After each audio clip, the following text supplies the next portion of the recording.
Good morning, students. We will discuss about the exercise solution of air evaporation. हमारे class का clear है तो उसके सॉल्यूशंस को बना लेंगे तो काफ़ी कुछ कॉन्सेप्ट क्लियर हो जाएगा। उसके बाद हम लोग चैप्टर के डिस्कशन को भी पढ़ेंगे। Now we start our first question. Composition, what is the composition of air. Air के कंपोजिशन को लिखना है। एयर में क्या क्या पाया जाता है आपको ही पता होगा, आपने बचपन में ही पढ़ा होगा, 4-5 क्लास में भी कि बेसिक क्वेश्चन है। तो सबसे पहले हम लोग क्या लिखेंगे, air is a mixture of answer. Answer लिखेंगे। अब हम लोग क्वेश्चन नंबर 2 से डायरेक्ट आंसर लिखेंगे। Air is a mixture of nitrogen. Air is a mixture of nitrogen, oxygen, carbon dioxide,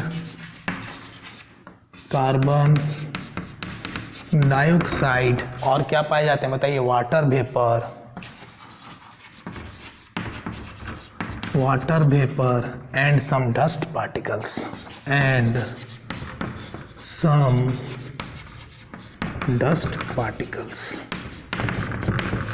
okay, that is question number 1। Now आपको पता चल गया होगा कि क्या क्या प्रेजेंट रहते हैं। नाइट्रोजन प्रेजेंट रहता है 78%। परसेंटेज की अगर आप ज़्यादा नॉलेज लेना चाहते हो तो यहाँ पे लिख सकते हो 78%। ये आपका क्या 21% पाया जाता है। ऑक्सीजन, कार्बन डाइऑक्साइड बहुत कम पाया जाता है पॉइंट में। वाटर वेपर भी कम पाया जाता है। मोस्टली आपके 78 और 21% पाए जाते हैं।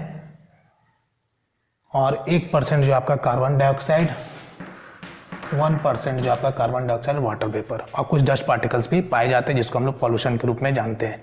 Now we discuss the question number 2। Which gas in the atmosphere is essential for respiration.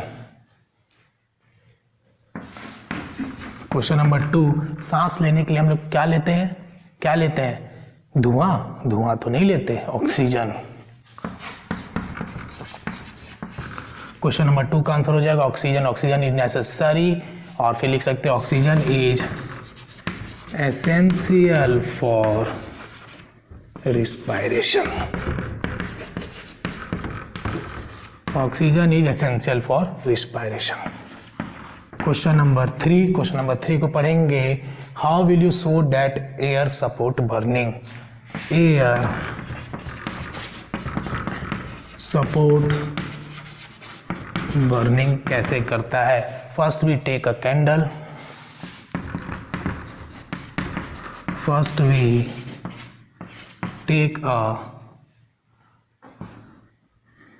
Lighted candle.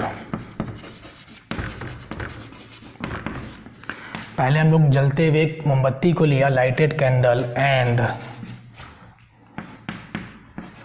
Place it on a open place.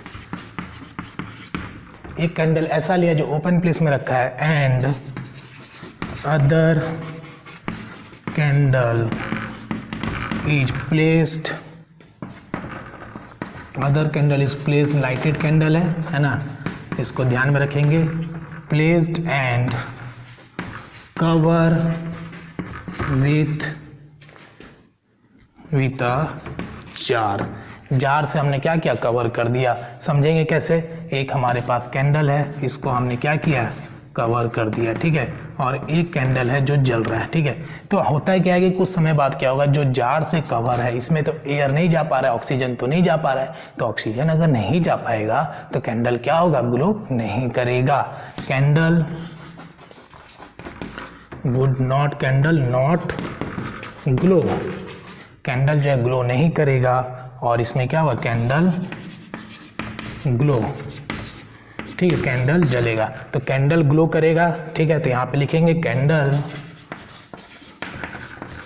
Glow due to presence of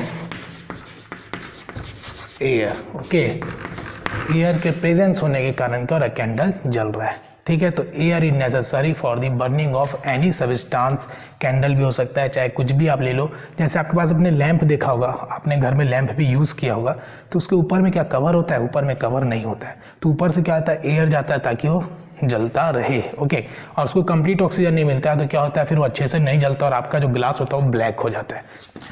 now we start discussion on question number 4, how will you show that air is dissolve in water? How will you so that air is dissolved in water? कैसे आप बता सकते हो कि जो पानी है उसमें एयर प्रेजेंट है? बबल्स तो देखे होंगे पानी में, बस वही तो एयर है जो बबल्स के रूप में दिखाई देता है। ठीक है, जैसे आप सॉइल में जब पानी गिराते हो तो आपको सॉइल में क्या दिखता है? एयर के बबल्स दिखते हैं ना, बुलबुले दिखाई देते हैं। इसका मतलब क्या है? उसमें एयर प्रेजेंट है सॉइल में, लेकिन यहाँ पे वाटर में भी प्रेजेंट होता है जो बबल्स के रूप में दिखाई देता है। इसको सेंटेंस में लिखेंगे, take some water in a glass vessels, take some water in a glass vessels. Glass vessels में हम क्या लिए? वाटर को लिए, और बीकर भी ले सकते हैं। Heat it slowly on a tripod stand. ठीक है, ट्राइपॉड स्टैंड है आपका ये वाला, इसको हम लोग क्या बोलते हैं? ट्राइपॉड स्टैंड है। ये 3 है ना, 1 2 3, तो ट्राई हो गया, और ये आपका क्या हो गया? बीकर। ठीक है, अब इस पे बोलता है कि पानी को क्या करना है? हीट करना है। तो इसके अंदर पानी भर लेंगे, नीचे से क्या करेंगे? हीट करेंगे। ठीक है, ये रहा पानी भरा हुआ, इसको रख के नीचे से हीट करेंगे। तो ये तो कॉमन प्रोसेस है, तो आप इसको भी कर सकते हैं घर पे भी। अगर आपके पास ट्राइपॉड स्टैंड नहीं है तब भी आप लोग कर सकते हैं। Okay, take some water in a glass vessels and placed it on a tripod stand and placed it on a tripod stand. Tripod stand पे उसको हमने क्या किया? रख दिया। Before the water begins to boil, before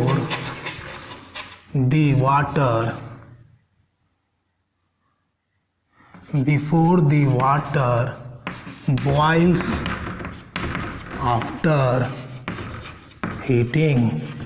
ठीक है, boil होने से पहले जब आप वाटर को बॉयल करो तो look carefully at the inner surface, look carefully at the inner surface, look carefully at the inner surface of the vessels।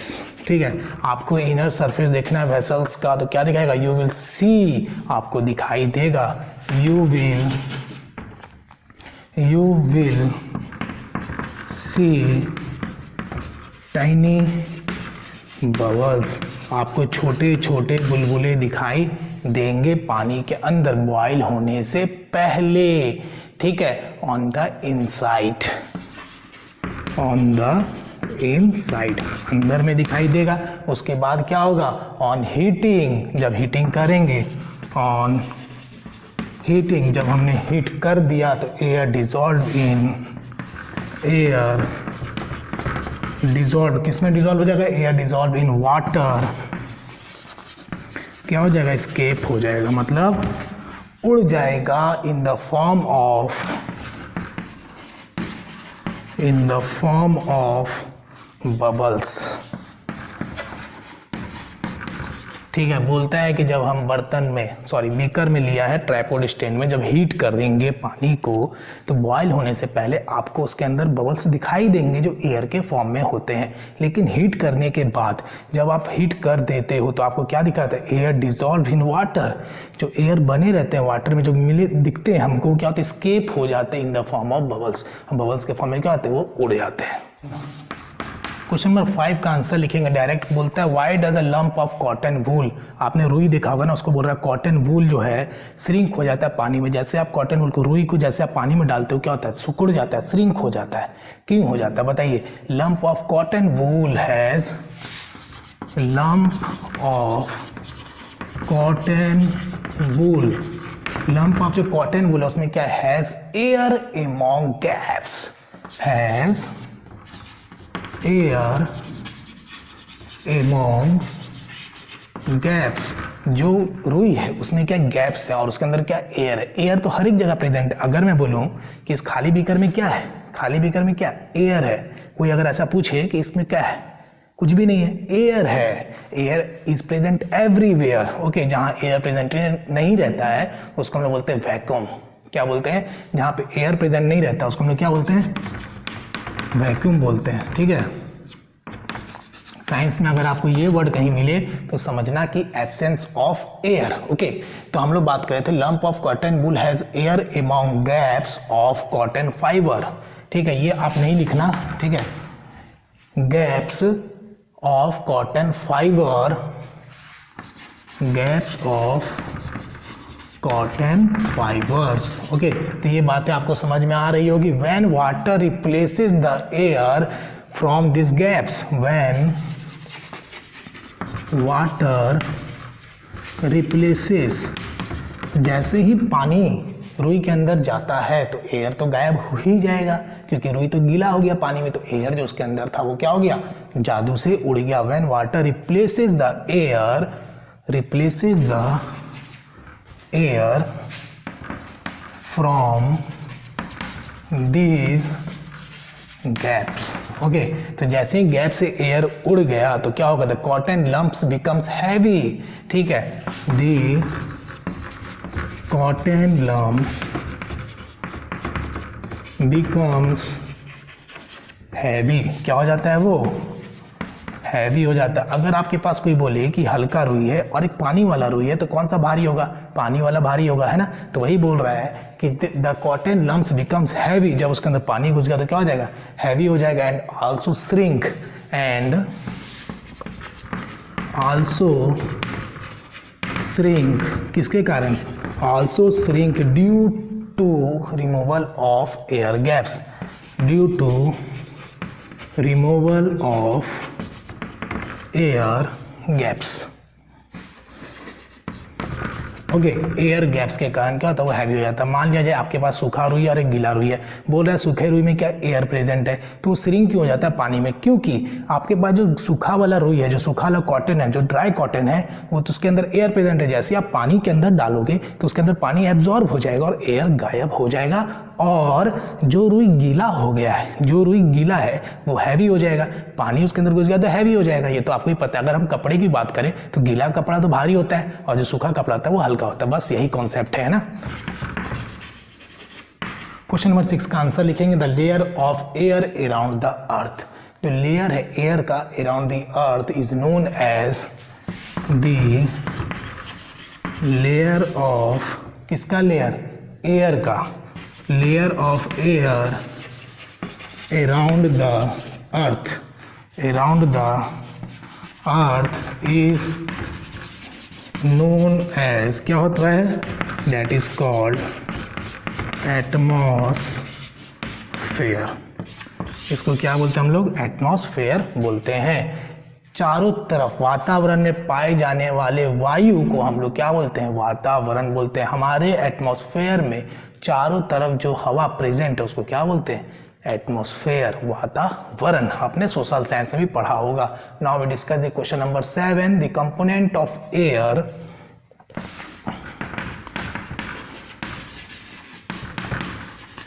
the component of air, that is question number 7, used by green plants, used by green plants, use किसके द्वारा क्या आता है? Used by green plants to make their food, to make their food. Food को बनाने के लिए कौन सा एयर का इस्तेमाल किया जाता है? ये तो आपको पता ही होगा कि प्लांट्स क्या कैरी करता है? Carbon dioxide. ओके, प्लांट क्या कैरी करता है? कार्बन डाइऑक्साइड, जिसको हम लोग CO2 भी बोलते हैं। ठीक है, मैंने आपको बताया था फोटोसिंथेसिस प्रोसेस के दौरान the plant carry the carbon dioxide.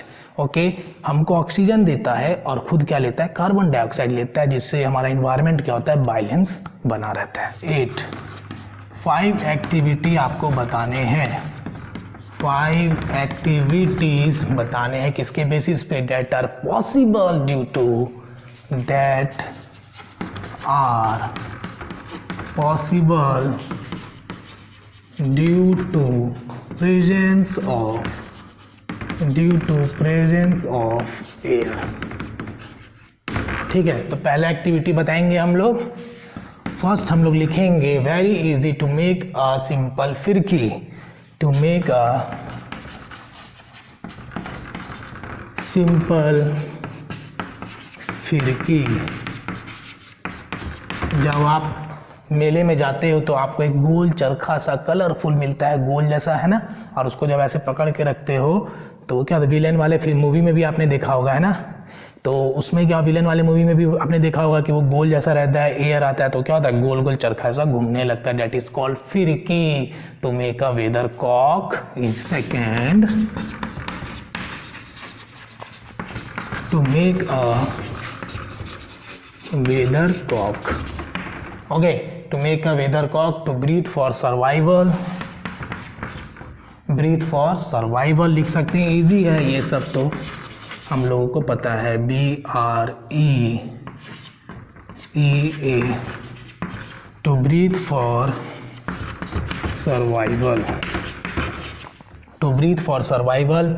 Now we discussion on point number 4 for burning of substance. अभी हमने फॉर कैंडल वाला भी देखा था, for burning of substance. Okay, now the point number 5, very easy for photosynthesis. For photosynthesis. चिंता मत करिएगा, जब तक साइंस सर है हर एक डाउट्स को क्लियर करेंगे, हर एक पॉइंट का भी डिस्कशन करेंगे। टू मेक अ सिंपल फिरकी तो मैंने बता दिया, to make a weather cock आपको पता है, simple to breathe for survival, सांस लेने के लिए एयर जरूरी है। ऑक्सीजन के बारे में तो आपको पता है, ऑक्सीजन लेते हैं कहाँ पाया जाता है, एयर में। For burning of substance, candle जलता है कब, जब एयर उसमें जाता है तब, तो एयर जरूरी है, तो लिख दिया बर्निंग ऑफ सबस्टांस, लाइक आप ब्रैकेट में लिख सकते हो candle. Okay, for photosynthesis, photo मतलब लाइट, सिंथेसिस मतलब combine, plant prepare their food in the presence of sunlight और in the presence of air. Air भी चाहिए सनलाइट के साथ साथ, है ना, उसको क्या चाहिए, कार्बन डाइऑक्साइड चाहिए, तो एयर में ही तो प्रेजेंट है, तो लिख सकते हैं ना for photosynthesis. Very good. How do plants and animals help each other, how do plants and animals help each other in exchange of gases in the atmosphere. Plants को क्या चाहिए, एनिमल्स को क्या चाहिए, तो आपको पता ही है, animals and plant uses oxygen from air during respiration. Okay, air से क्या लेते हैं वो आपको मैं बताऊंगा, रिस्पायरेशन के दौरान क्या लेते हैं वो भी बताएंगे। ऑक्सीजन लेते हैं ह्यूमन बींग्स, एनिमल क्या लेता है, ह्यूमन बींग्स रिलीज करता है carbon dioxide. Okay, and release carbon dioxide in the air, but green plant also release oxygen gases by using carbon dioxide. Okay, during photosynthesis, thus we can say that animal and plant help each other in exchange of gases. लिखते चलेंगे animal and plant, animal and plants. Okay, animals and plant use oxygen from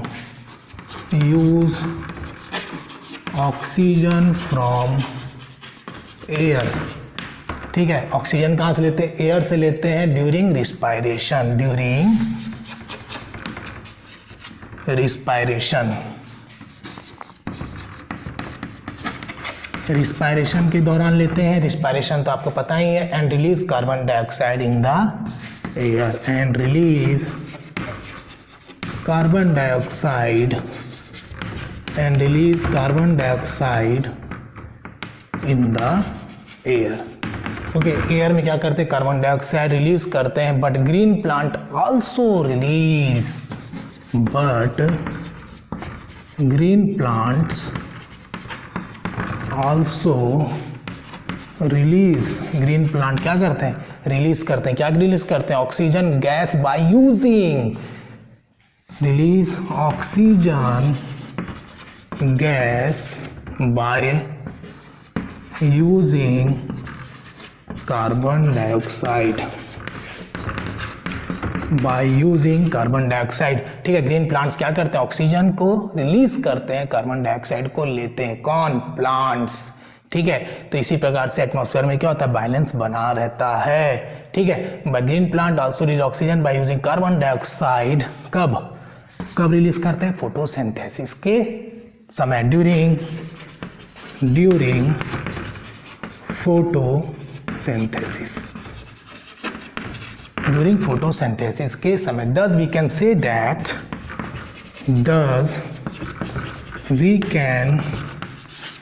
that तब हम लोग कह सकते हैं that animals and plants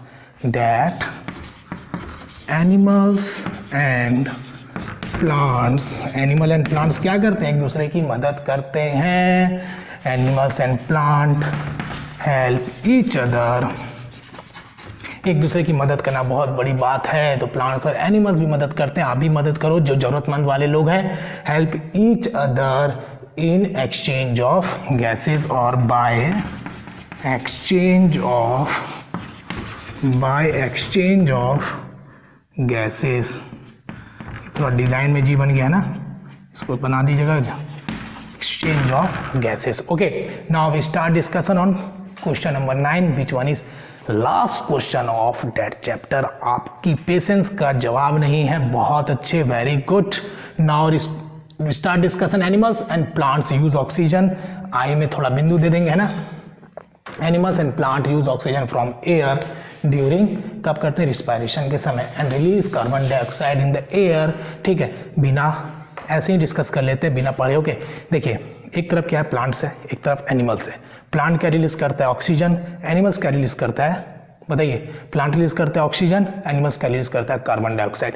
दोनों क्या हेल्प हो रहा है, एक क्या ले रहा है, प्लांट्स दे रहा है ऑक्सीजन, एनिमल्स दे रहा है कार्बन डाइऑक्साइड, दोनों का आदान प्रदान हो रहा है। तो एक दूसरे के हेल्प तो कर ही रहे हैं। किस समय करते हैं, प्लांट्स करता है फोटोसिंथेसिस के समय, एनिमल्स करता है रिस्पायरेशन के समय। तो इसी बातों को तो समझना है, बस चैप्टर खत्म।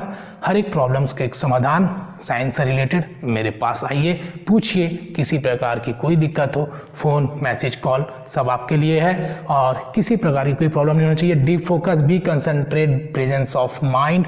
खाना खा के आराम से बैठ जाओ, क्लास के टाइम पे सभी बातों को ध्यान से सुन लो। एक बार में नहीं घुसता है, 2 बार देखो, 3 बार देखो। माइंड है, इंसान है, एक बार में नहीं सीखेंगे, दोबारा में सीख जाएंगे। Thank you for attending the classes.